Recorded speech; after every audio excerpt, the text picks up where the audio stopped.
दादा गेल्याने ही पोकळी कधीच भरून निघणार नाही.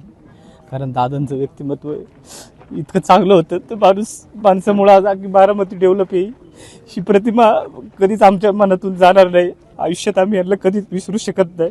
दादा आमच्यातून गेलेलं दुःख इतकं मोठं झालं मॅडम, आम्ही ते सहन नाही करू शकत. कोणत्या शब्दात सांगू शकत नाही की दादा गेलेत आणि हे हळहळ म्हणजे किती शब्द सांगितले तरी ते अपूर्णच राहतील ना. हे दादा म्हणजे बारामतीचा आमचा आधार आणि सगळं बारामतीचा आधार गेला, वाघ गेला बारामतीचा आमचा देव माणूस गेला. आम्हाला असे वाटलं बी नव्हतं असं कधी आयुष्यात घडेल आमच्या बी आणि दादांच्या बी, पण खरंच खूपच वाईट घटना घडली आज.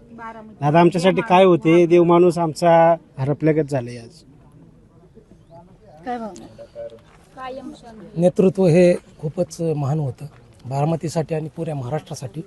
आणि अख्खं मंत्रिमंडळ सुद्धा बघत असेल की त्यांना विश्वास बसत नसेल की दादांचं असं झालंय. अख्ख्या बारामतीकरांना आम्हाला सुद्धा वाटत नाही की असं झालं असेल, आमच्यातून दादा निघून गेले असतील असं आम्हाला वाटत नाही. की आता असं वाटतंय की आता कुठेतरी त्यांची सभा चालू असेल. आज त्यांच्या प्रस्तावित 4-5 सभा होत्या, पंचायत समिती जिल्हा परिषदच्या माध्यमातून त्यांच्या सभा होत्या. त्या आता कुठेतरी सभा करत असतील असं आम्हाला वाटतंय की आम्ही आता दुसरीकडे आणि दादा तिकडे सभा घेतात, आम्ही इथं का असं उभं राहिलोय असं आम्हाला अजूनही विश्वास बसत नाही. आम्हाला पण विश्वास वाटत नाही की दादा आपल्यामधून निघून गेलेत.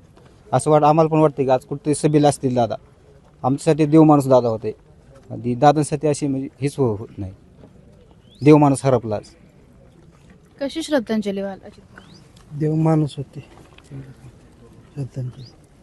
कधी भेट झाली होती, कधी बोलणं हा भेटले होते, कसे बोलायचे? एकदम व्यवस्थित, दिलखुलास व्यक्ती होते. एकदम मोकळ्या मानाने, एकदम एक नंबर माणूस होता. सर्वसाधारण व्यक्तीपर्यंत पोहोचलेले दादा होते. बारामतीचे आमचे देव माणूस होते दादा. एवढंच बोलतो.